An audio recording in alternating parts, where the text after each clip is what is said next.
The story coming into this ball game was, what was Ross Stripling going to give you today? We talked about it in the last video, how their pitching staff isn't all the greatest. And early on in this ball game, it looked like they were going to smack around Garrett Richards. However, before the Blue Jays could even get to the plate, the Boston Red Sox in the top half of the first inning absolutely tee off on Ross Stripling, who ain't great. And the comparison that I'm starting to build with him is Tanner Roark. And people be like, well, I don't know if he's that bad. Does he throw hard? No. Did Tanner Roark throw hard? No. Does he throw quality strikes with all his pitches? No. Did Tanner Roark? No. I don't see a whole lot of a difference, honestly. You're giving up meatballs. You're not throwing hard. You're throwing 90-mile-an-hour fastballs down the middle or on the inner half, which anybody can turn on that, or any big leaguer can turn on a 90-mile-an-hour fastball. And how many hanging curveballs did he throw today? At least early on in the game. Top half of the first inning for Duo, it's a 2-run shot. Hernandez comes in to score. 2-0. Just like that, 2 batters into the game. Then Martinez on a back-to-back hits solo shot. You're down 3-0, 3 batters in. And then Vasquez. It's an RBI ground out a few batters later. Bogarts comes across. It's 4-0. Then Delbeck hits an RBI double on a hanging breaking ball. It's 5-0 after the top of the first. The Jays haven't even got a chance to bat yet. And then I'm 5-0. Jays fans, before I go any further, Alek Manoah, again, dominant for the Buffalo Bison. 6 innings, 10 strikeouts. He allowed 1 run. It was a solo shot. His first run he's allowed in AAA. First and only run he has allowed in AAA. His starts align exactly with Ross Stripling. You think maybe it's time? Because what's the point in throwing Ross Stripling out there every 5 days? But Alek Manoah is in AAA just dominating, and he's clearly too good for that right now. So what's the next step? The big leagues. I don't know. I want to hear your guys' thoughts in the comments, but as of right now, I'm just kind of tired of watching Ross Stripling go out there and pitch every 5 days for the Toronto Blue Jays. But it's okay. You're down 5-0 early. You know, the Blue Jays have great offense. Garrett Richards, last time he faced the Jays, not very good. So let's see what happens. Well, Marcus Semien starts off with a knock, and we're like, okay, let's get something going here. Bo Bichette then rips a double to the gap. Marcus Semien rounds third. The stop sign is up from Louis Rivera. And he goes like halfway and stops. He gets thrown out of third base. Now there's 1 out and a guy at second, and it's still 5-0. Why? Why is Marcus Semien turning and going home? Unless your guy's giving you the whole how you doing going home. You could have stayed at third. There's nobody out. The last thing, it is like the rule in baseball. It's obviously, not a written in the book rule or whatnot, but you always hear it. You never want the first out of an inning to be at third base or the plate. Especially when you're down 5-0. You don't need to gamble in the first inning. He ends up getting thrown out. If he didn't, the Jays would have had second and third, nobody out for Vladdy, and Vladdy ends up ripping a ball off the wall. 1 run comes across. Bo comes in to score. It could have been, it just could have changed the entire complexity of this ball game. He rips the double off the wall, right? And 2 runs come in. It could be a 5-2 game. Vladdy's at second. There's still nobody out. And you could just get on an absolute roll. But instead, you get the 1 run of a Vladdy's double, and you don't get anything until Semien's home run in the 7th. That was it might not have changed the entire game, but damn if it would have really put the pressure on Garrett Richards, because he would have given up 3 straight knocks to start the ball game, and already the Jays have cut into the deficit. And who knows what would have happened after that. But a base running mistake cost them early. Now, Semien did have a very, very good day at the plate, but that's just something that's going to be in my mind, and probably his own mind, for the rest of today. Because that's a tough one. And as I mentioned, the Jays offense didn't get anything going the rest of the way. Ross Stripling did settle down. I mean, he went another, 2 1/3 innings, didn't allow a run over that stretch. And the Jays looked like they were going to try and get back into this inning, right? They really did. Sorry, top half of the second inning. Excuse me. I was completely off about him going scoreless. Because in the top half of the second inning, he gives up an absolute meatball to Kike Hernandez, who just crushes a ball to left field, makes it a 6-1 ball game. And, his day didn't last much longer after that. And then in the bottom half of the seventh inning, the Jays try and make it interesting. Marcus Semien comes up, gets the ball in the inner half, crushes it to left field, and it's gone. 2-run shot for Semien, his 10th home run of the year. McGuire comes in to score as well. It's a 2-run bomb. And the Jays have cut the deficit down to 6-3. All right, they're right there. And Christian Vasquez, it's a solo shot at the top of the 8th inning. And that kind of sealed the deal right there of any sort of sniff of a comeback the Jays had there. And that's it. I said it in yesterday's video, guys. Their offense is good. You got to outpitch the Boston Red Sox. You find a way to do that, you'll be just fine. Because their offense is good. Your offense, the Jays had, 9 or 10 hits today?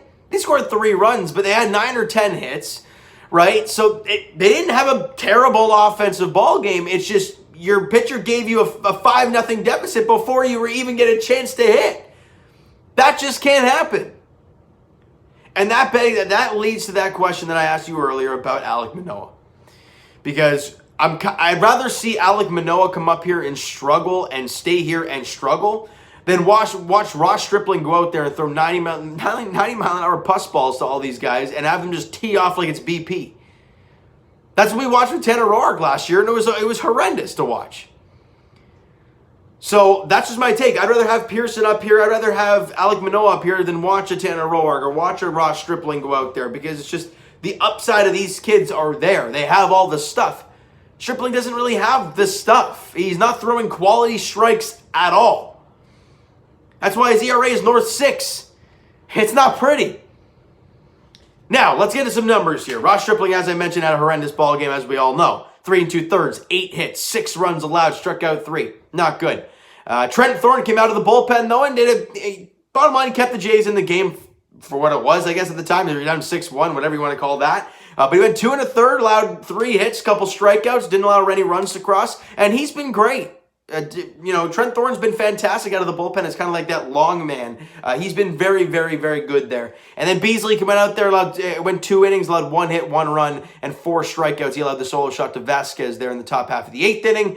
And A.J. Cole, who's been very good since being recalled from the alternate site, went an inning, allowed 1 hit, had 2 strikeouts. He's been very good since being recalled. That's really good news for the Blue Jays in that sense.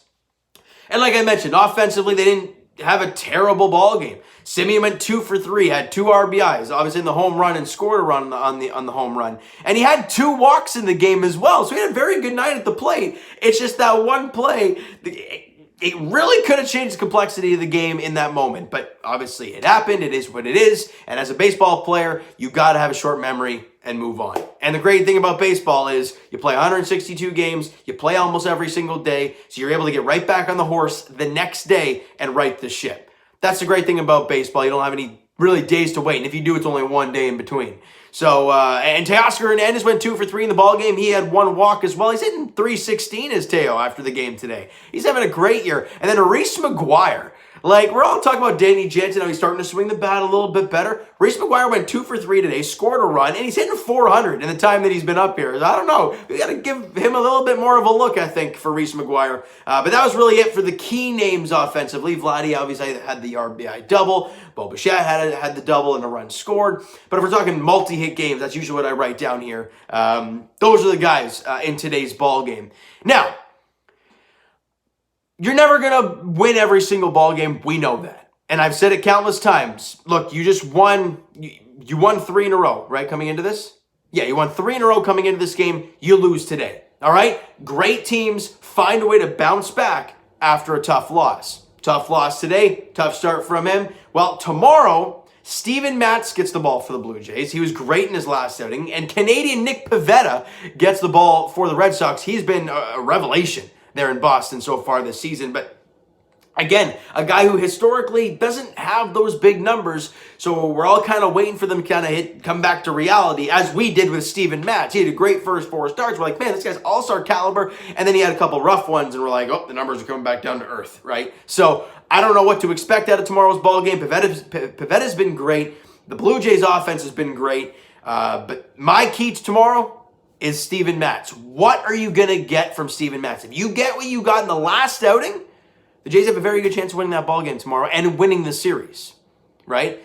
That's a great thing about baseball is you have a 3-game set. So yeah, you won the first game. Yeah, you lost today. It kind of sucks. But you can literally go there tomorrow and beat the Red Sox and, get back to 6 games over 500. You win the series and you continue to have a winning record against everybody in the American League East to this point if you win tomorrow. So it would completely change the complexity of this series if you find a way to win that one tomorrow. But the key for it is Matz's start tomorrow. All right, it's a 7:37 first pitch there at TD Ballpark. Don't worry, Jays fans, 4 more games. I think it's a 4-gamer. Yeah, 4 games left until we're gone from TD Ballpark. So thank goodness watching Gurriel try and fight the sun out there in left field is just not pretty there early on in ball games. It is not pretty at all. All right, so you know what, guys?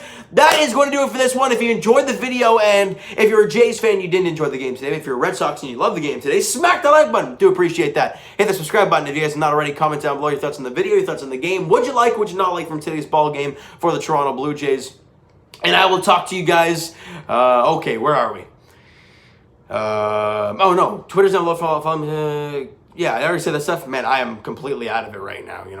Comment down below everything, right? Twitter's down below. Follow me, Dan Doyle, Chris. The Instagram link is down below, so follow up there if you've not done so already. There we go. I did it anyways. I did it a second time just to protect myself there. That's it. And I will talk to you guys Leafs edition. Game 1. Leafs, Habs, round 1 matchup tomorrow night. It's a 7:30 puck drop there at Scotiabank Arena.